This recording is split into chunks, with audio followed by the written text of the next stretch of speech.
Hey, it's Matt. Got ourselves a thrift store haul here for you. Paid about 26 bucks for this, so let's dig into this.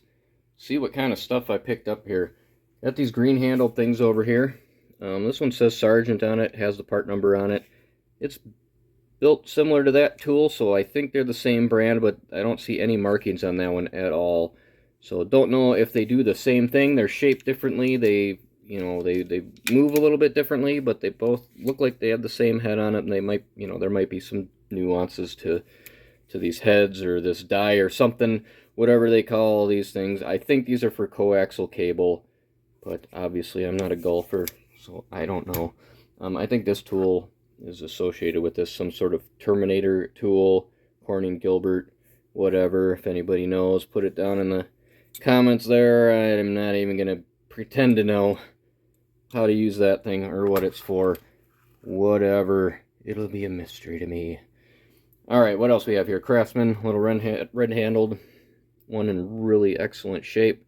Use a little bit of cleaning, but just a really nice example of a Craftsman #1 Phillips with the interesting red handle on it. So I had to pick that up. I've been looking for one of these for a while just to throw in the toolbox.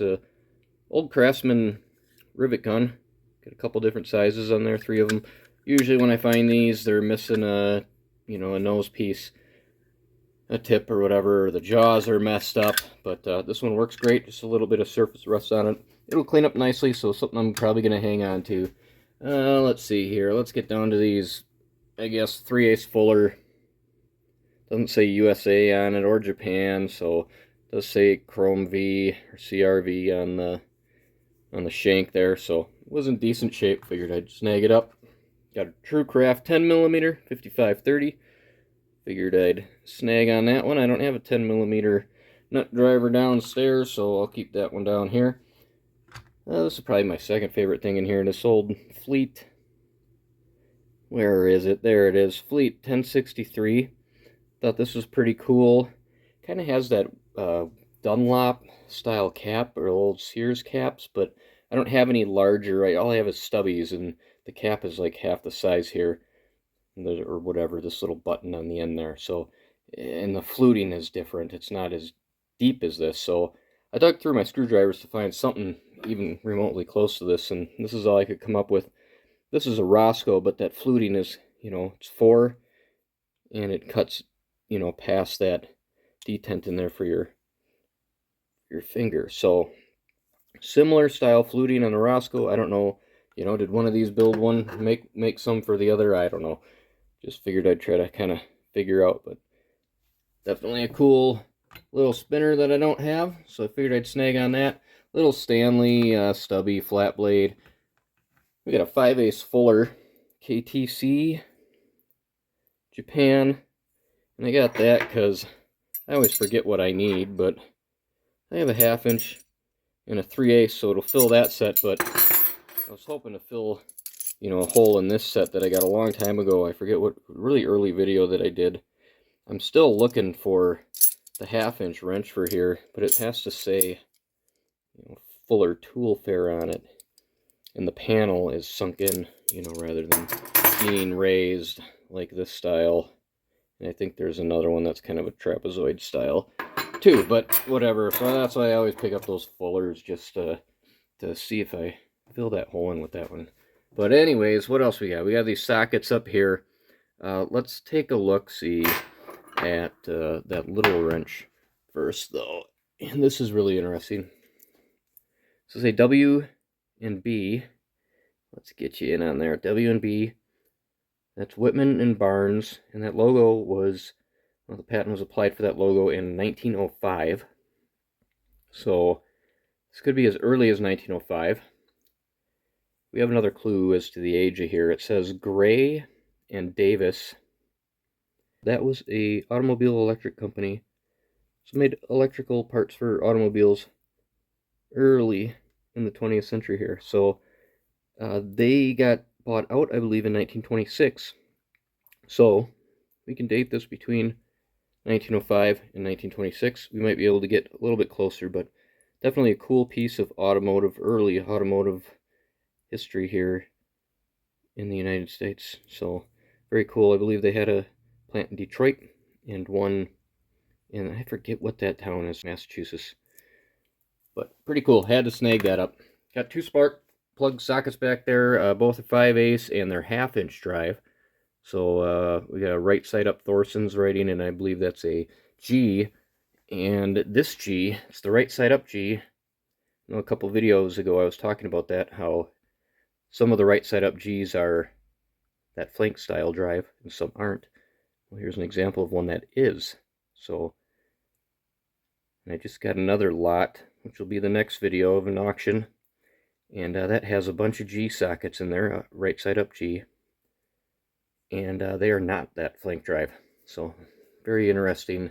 That must be the split of when they started doing that. And I also have some an EE spark plug socket, a 3/8 drive 5/8, and that one is not the flank drive. So I don't know if the EE, I thought EE were later, maybe they're around the same time as the G, maybe they were earlier, but definitely interesting that that socket did not have that flank style. Anyway, I'm rambling. 18 millimeter G, upside down G, 12 point. We got a 7/16 double square in a single line V, and then an 11/32 in a double V.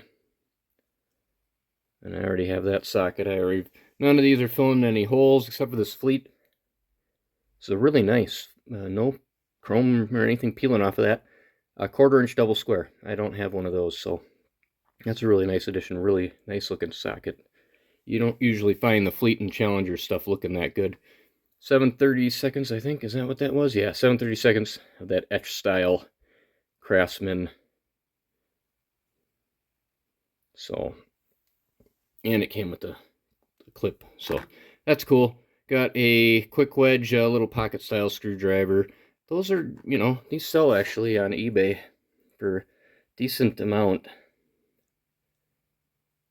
When I say decent amount, I mean a decent amount for a screwdriver. You know, a buck for a nut driver is, you know, whatever, about par. Buck for a screwdriver, about par. Those get a little more. $3-4 maybe for a decent one. Fat Max screwdriver, and I think I got one of those in a couple videos ago. Same, come on there. Same thrift store, and it was just the last one there, and I just said, I'll grab that one. Why not? Have one in each toolbox. Alright, so what do we get here? We got everything in there, except for this little case here. So let's take a look at this and what's inside of it. We got a Craftsman Permanex case, Crown logo. I forget what date range that is. But Sears, Roebuck and Company, Simpsons-Sears Ltd. It's got some drippage on there. I don't know what that is. Feels like some sort of varnish or something maybe. But yeah, case is in decent shape. Latch still works, hinge still works. Unfortunately, it's not full of Craftsman sockets, but let's take a look at what we have in here. We got ourselves two of these, a 5/16 and whatever that is, a 1/4-inch, I think, square. No markings on there of who they are from. And it looks like kind of Industro style knurling on there, or Duro style, whatever. But these sockets right here are all the same. And they are Walden, Worcester, and there's two different kinds in here. Most of them are this style font, the big W, and then written really kind of small, made in the USA. But this one right here is just different here. It says Walden, Worcester, straight across, and then made in the USA underneath it. So a little bit different, but yeah, it's decent, somewhat set. That one's 12 point, the other ones are all 6 points, so I guess I'll just sell this case as it is. Hang on to those Walden sockets. They appear to be Warrior. There's not really any finish on them, so that's kind of cool. So I don't know. What do you think? Did I do all right? $26. You know, most of it's in that case, in that rivet gun. The rivet gun I'm going to keep, so we can really subtract the $5 that I got that for, I guess. You know, if we're looking at stuff that we're selling here. So I don't know. I think I did all right.